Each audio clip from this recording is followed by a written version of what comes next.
Hello, my name is Tim Grady. I am from the Lawton Seventh-day Adventist Church, Lawton, Oklahoma, USA. I'm just a member. What I'm going to be talking about today is just a quick video on things that will keep you healthy during the little time of trouble that is about to open up here shortly. So, let's start with a word of prayer. Eternal God, now that the work is coming very close to an end, the first angel's message and the second angel's message is about to open, and a little time of trouble is going to be here. Again, I'm going to be talking about things that are ways of getting out of the city and how to feed yourself while during the little time of trouble. Please speak through me so there is clarity of what I say. In the name of Jesus Christ, amen. Okay, I read in Boy's Life back in the late 60s, early 70s, and this article had come through a couple of times. And it was about a man that was in a Japanese internment camp during World War II, and how he survived when others did not. He took a blade of grass, chewed it like gum until there was no chlorophyll left in it. He'd wait a minute, swallow, sneak another piece of grass into his mouth, chew it like gum. And what he came up with was when they were in the fields and they would pick some Johnson grass and suck out the sugars and the chlorophyll out of the Johnson grass. As kids, many of these kids came from farms, understood that little simple principle. But then when I tracked him down later on in life, when I was in the military, I got to have an opportunity to go to one of these veterans organizations as a representative in the military. And I tracked this man down, and he showed me all of the research. But before that, his article originally came out in the 50s, but it, like I said, it had been reprinted and updated with different information. And he eventually showed me and shared with me the documentation on how that consuming the chlorophyll worked. And he showed me about North Korea, how they were eating grass, how other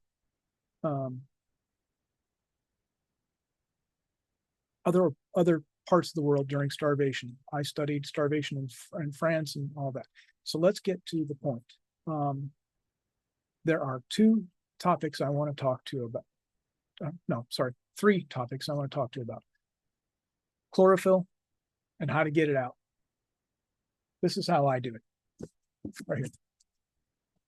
Right there. Yeah.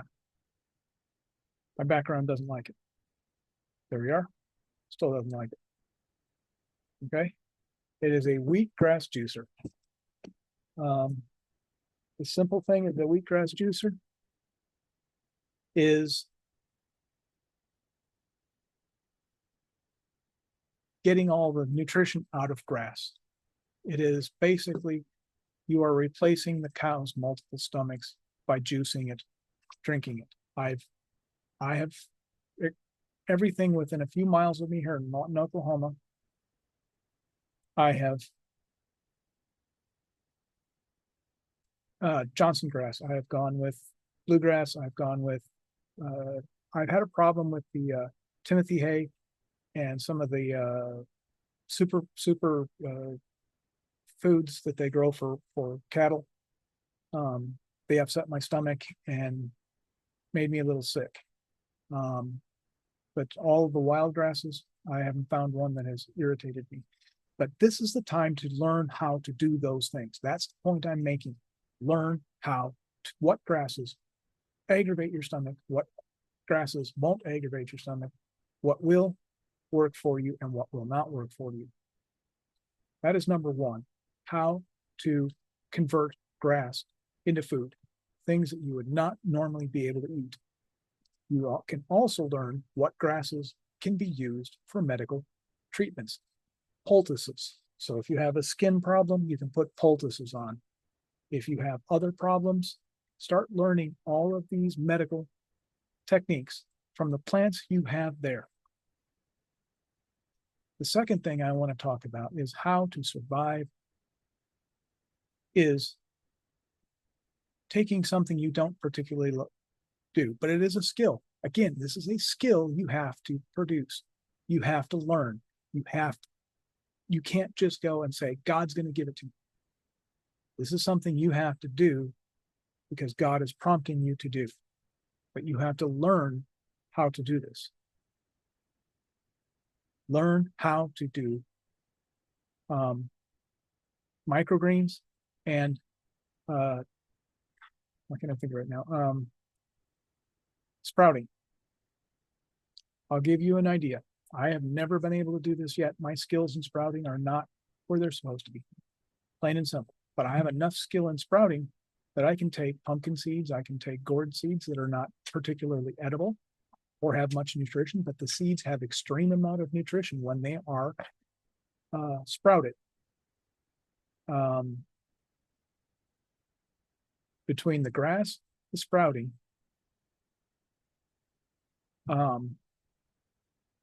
you pretty much have what you need.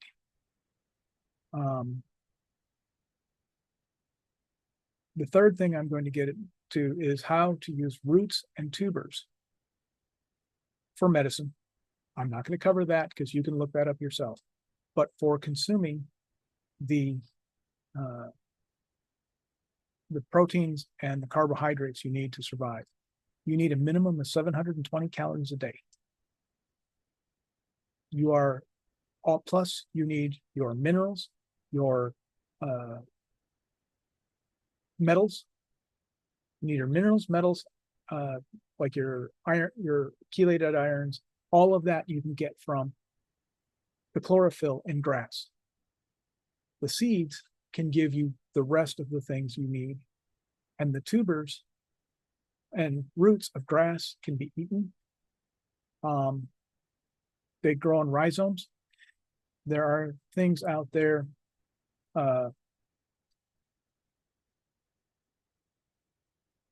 Kudzu. Kudzu is a good one. Japanese knotweed is a good one. These are all weeds that grow in most of the United States. You need parts of the United States where they're not Japanese knotweed and the kudzu are taking over.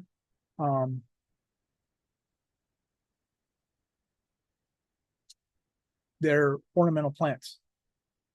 You can eat those roots, and those are between the chlorophyll, the sprouting.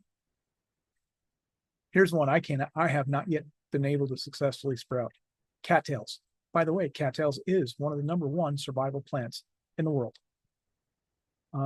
Many other water plants. So if you can find water, you can find these plants. If you could sprout, I know other people that are skilled enough to do so. If you can sprout cattails,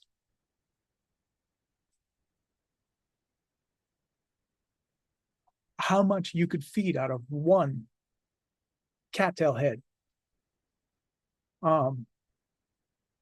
There are many, many other things. Pine needle tea. Be careful. You can overdose on your vitamin C and get diarrhea. There are other things you can overdose on pine needle tea. Pine needle tea is a medicine. It is not just a tea or tincture. Tea is a plant. When you boil something and pull it out, it's called tincture. Different story. But there are things you can learn today. The skills you can learn today in very, maybe a 2-month period of time, if you learn how to, the basics of sprouting, you learn microgreens where you can harvest them continuously and then eat the matting, what is called the matting, or the base where all the roots grow together, when you have spent out the greens, there are many, many ways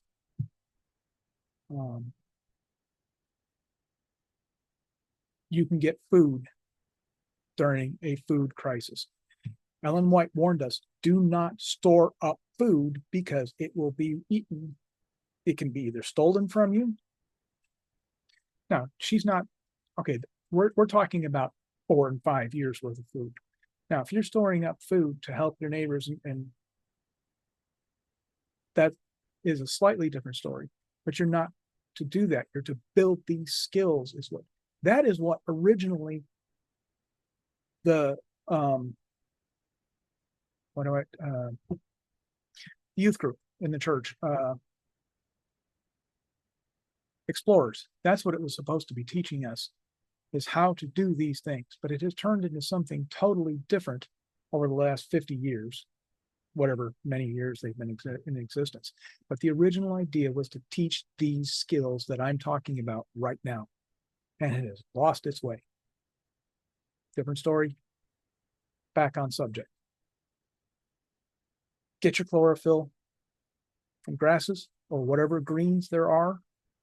Experiment with what works for you now and what does not work for you. Now is the time to develop the skills to learn how to sprout and do microgreens. And how to hunt for tubers for your carbohydrates and your proteins and carbohydrates. Even though you're going to get a lot of proteins out of the wheatgrass,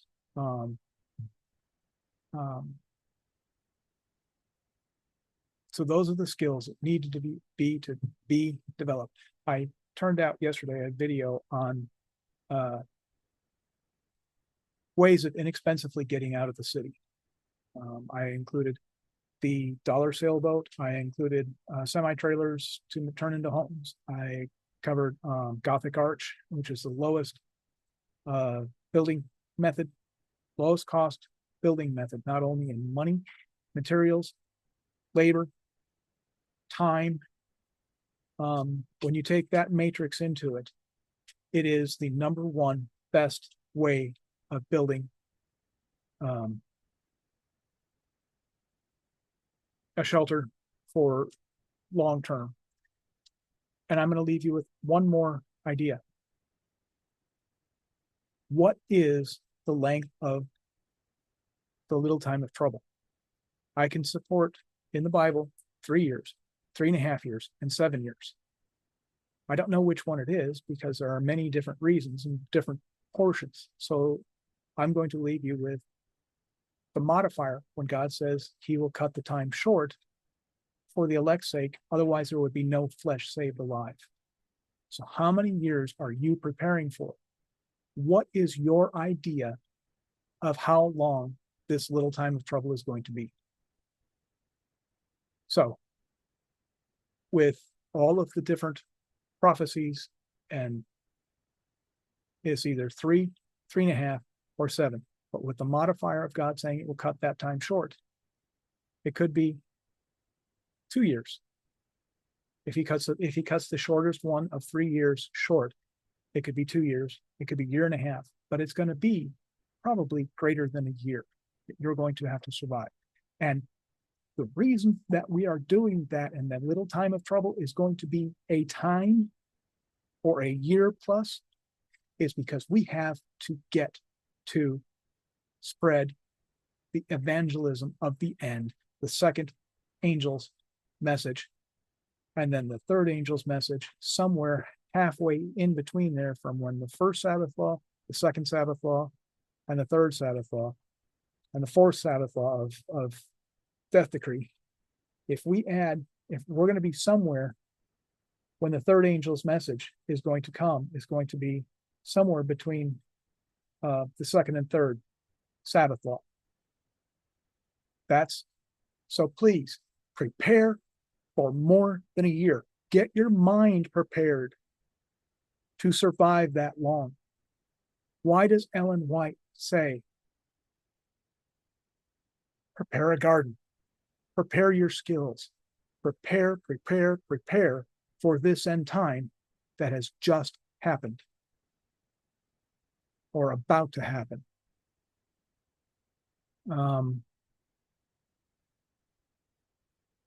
So I think that's about what I've got to say on that today. It's prepare your mind. That's the most important thing. People cannot take your knowledge away from you. People cannot take your integrity away from you. That's what's important at this end time. So with that said, I think I'm going to end it here. And I'll post many more videos on survival tactics, base survival, and other ways of getting out of the city inexpensively, thinking out of the box videos. So again, we'll call this one quits, and here we go.